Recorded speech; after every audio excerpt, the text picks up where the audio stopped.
Hi, Kate. Nice to see you again. Good to see you, Irene. How are you? I'm fine, thank you. And I'm on your home turf today. Yes, you are. Definitely. I haven't been to this site, so I'll get you to show me around. Yes, okay, I'll do that. Fabulous. Lead on, I will follow. I will. How have you been? I've been fine, thank you. Got through winter without too much drama? I've had COVID in between times, but I'm okay. Recovered well? Yes, I did, I think.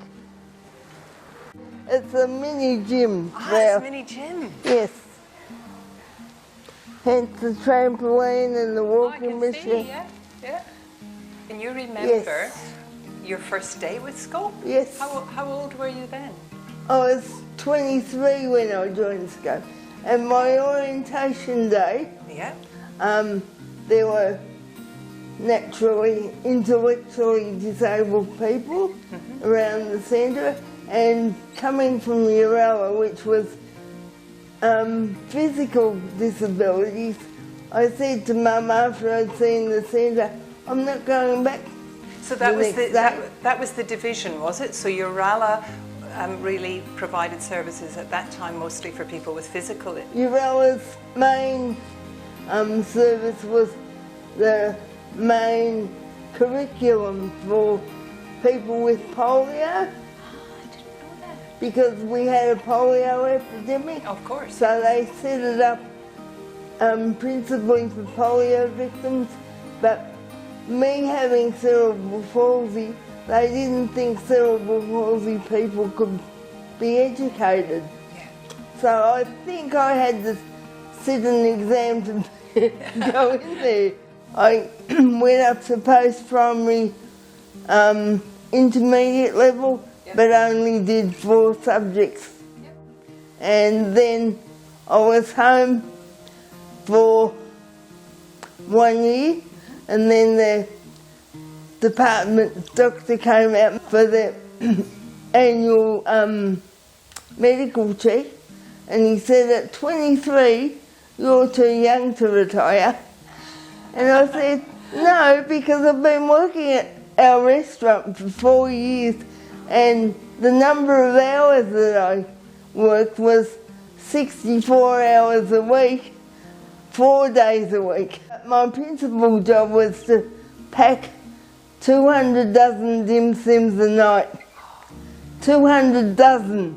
We had a wholesale business attached to the restaurant, and I packed them all with one hand. What sort of things did you get involved with on PR? Well, in 1997, they asked me whether I'd MC the annual general meetings, so I did 8 consecutive annual general meetings for Scope, or for the organisation. That's a very big job. Yes, it is. But it was, I really liked it. Yeah.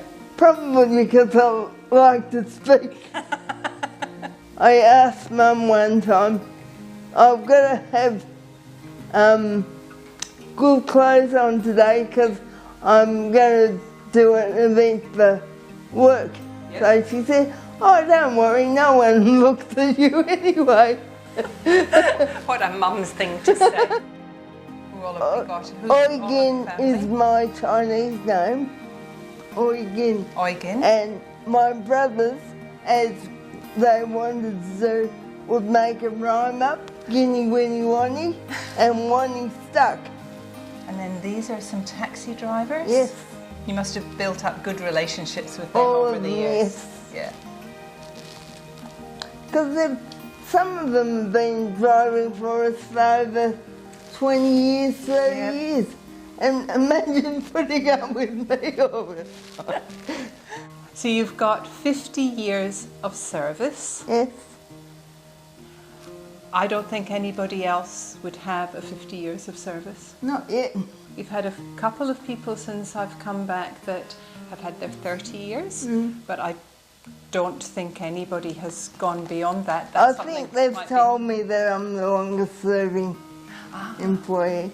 That was one of the reunions we had, and that was in the forum. Herald Sun, actually. Yeah, so that's 4 wives and 6 generations later, and you fill a hall. So this is in Cairns. The reunion in Cairns, 170 people. Yeah. Your family tree would be interesting. Have you done the family tree? Yes, my auntie did. But we've got a living family tree in the Alexandra Gardens. Oh, really? Yes. Oh. And is there a plaque or something Yes, there that there you can is. see? First Kwong reunion was held in Melbourne. Okay.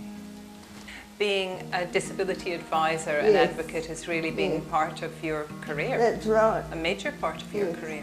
Yeah. I was the first disabled employee to be on the board of directors in 1982. Yeah.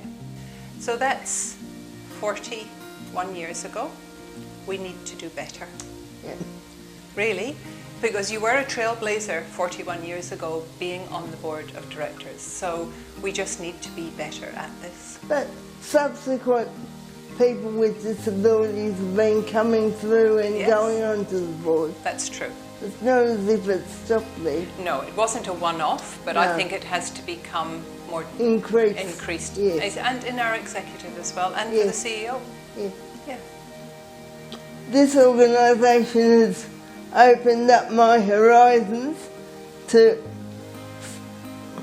a myriad of things, and at the beginning I didn't think I could do any of them, but in the future I think the future's bright for every person with a disability, because everyone's becoming aware that they've got to be treated equally, and they ask for it and they deserve it. And on the other side, the organisation that should be there for them should be ready for it.